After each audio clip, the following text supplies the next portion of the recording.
कोटि कोटि प्रणाम। महाराज, मेरा एक प्रश्न है।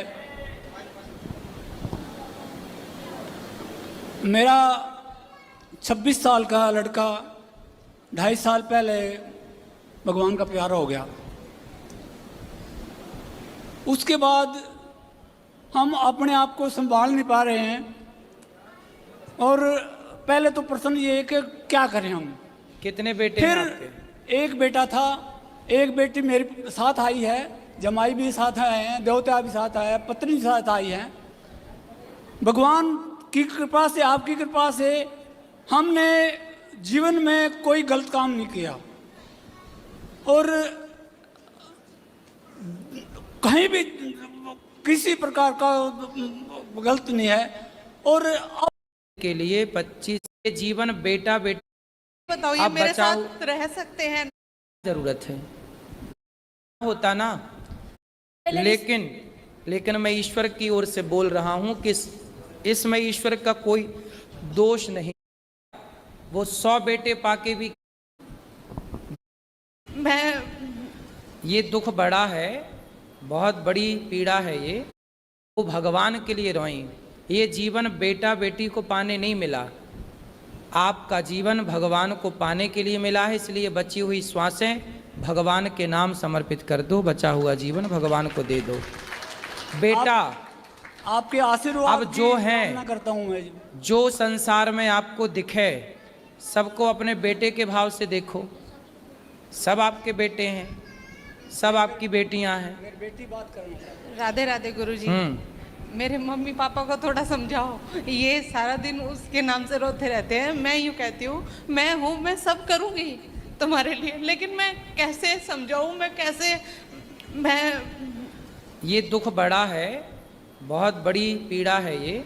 लेकिन फिर भी ये समझना चाहिए कि हम इस संसार में भगवान को पाने आते हैं। आप ये बताओ, ये मेरे साथ रह सकते हैं ना?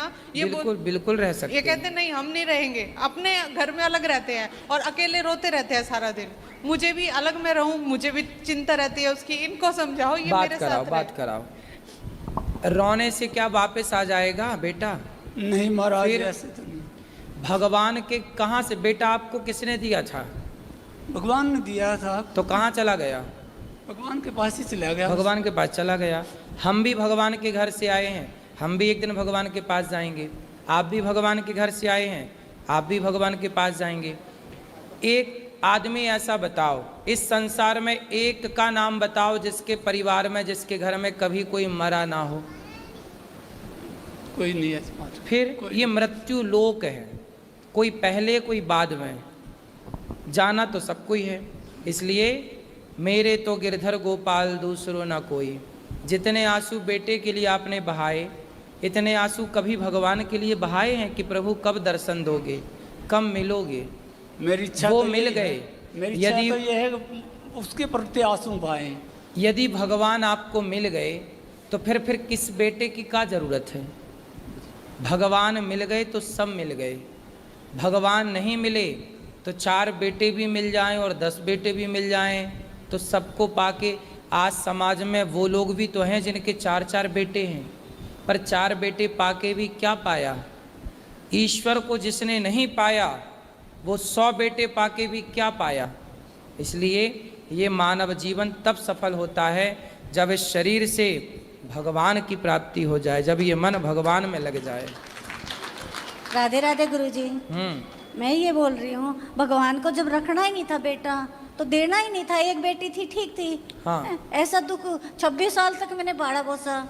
हाँ। इतना बड़ा किया, एकदम ऐसा हो गया हमारे साथ। 26 साल तक तो आप खुश थी ना बेटे के साथ? हाँ जी।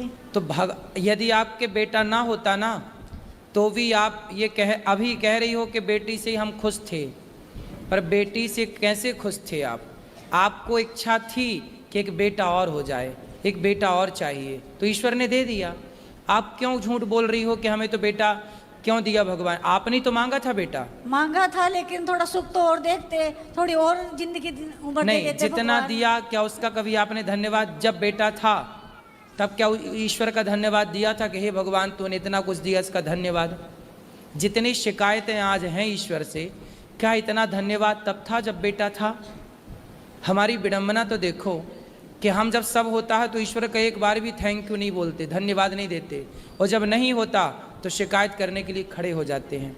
मैं आपके दुख से बिल्कुल दुखी हूँ कि आपका जवान बेटा चला गया, बहुत मुझे भी महाराज कष्ट जी, हो एक महीने रहा है, पहले लेकिन मैं ईश्वर की ओर से बोल रहा हूँ कि इसमें ईश्वर का कोई दोष नहीं है।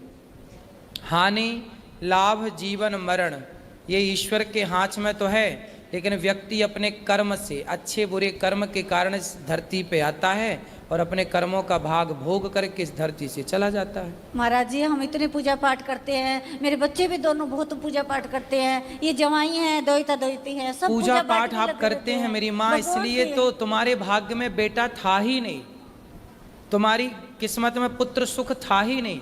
तुम पूजा करती हो इसलिए तो 25 साल के लिए तुम्हें ईश्वर ने दिया, तुम्हारे पुण्य के बल पर ही तो ईश्वर ने तुम्हें दिया। और अब बेटी है, बेटी के बच्चे हैं, बेटी का घर सुख से भरा हुआ है, तो ये आपके पुण्य से ही तो है ना। महाराज जी, एक महीने पहले रिश्ता हुआ, मंगनी करके आए, अरे इतने अच्छा भगवान ने पहले उस लड़की ने क्या किया, उसको इतना दुख हुआ, 2.5 साल के वो भी ऐसे बैठी है, वो भी कुछ नहीं करती, बोले ऐसा लड़का मेरे को मिलता नहीं, मैं शादी नहीं करती। अभी विवाह नहीं हुआ उसका? उस लड़की का नहीं हुआ, मतलब लड़के का विवाह नहीं हुआ नहीं था? हुआ। तो लड़की से बोलो ना विवाह कर ले अब। वो कहती है ऐसा लड़का नहीं मिल सकता। और देखो महाराज जी, कुछ नहीं हुआ, एक्सीडेंट हुआ, हरिद्वार जा रहा था नहाने के लिए, कुछ नहीं हुआ, डिवाइडर से थोड़ी बाइक जैसे हो गई, मोड़ रहा था तो फिर हो गया, थोड़ी सी यहाँ पे चोट लगी और कुछ भी नहीं। मौत अपना बहाना ढूंढती है हाँ, मेरी बस ऐसा ही हुआ, कुछ बहाना ऐसा ढूंढा। अब आपको रोना नहीं चाहिए, अब जो ईश्वर ने जो हुआ है वो हो चुका है, उससे आप और हम बदल नहीं सकते, लेकिन भगवान का चिंतन करके आप अपने बचे हुए समय को सार्थक कर सकते हैं, सुधार लो।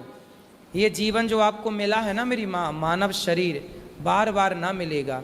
बेटी बेटा तो देखो ऐसा है, बच्चे तो कुत्ता बिल्ली के भी होते हैं, लेकिन ये शरीर जो है ना, ये भगवान की आराधना के लिए मिलता है, मानो इस बात को। ये भी तो रोती है, मेरे भाई नहीं, सारे त्योहार पे भाई याद आता है, कोई बात नहीं, सब होता है वो। रोने से क्या मिलेगा, रोते कौन है? अज्ञानी। अज्ञान ही तो आपको रुलाता है, ज्ञान कहाँ रुलाता है। इसलिए तो कहते हैं थोड़ा ज्ञान की रोशनी की तरफ आओ, संसार में रहना बुरा नहीं है। कथा में हम यही तो दिन रात समझाते हैं कि संसार में रहना बुरा नहीं है, संसार को अपना बना लेना बुरा है। हमने सोचा भगवान ने फिर बेटा देगा, ये दोहिती हुई थी, मैं लड़का होगा, कमल वापस आएगा, हैं, वो भी फिर लड़की दे दी। नहीं तो बेटा है तो पहले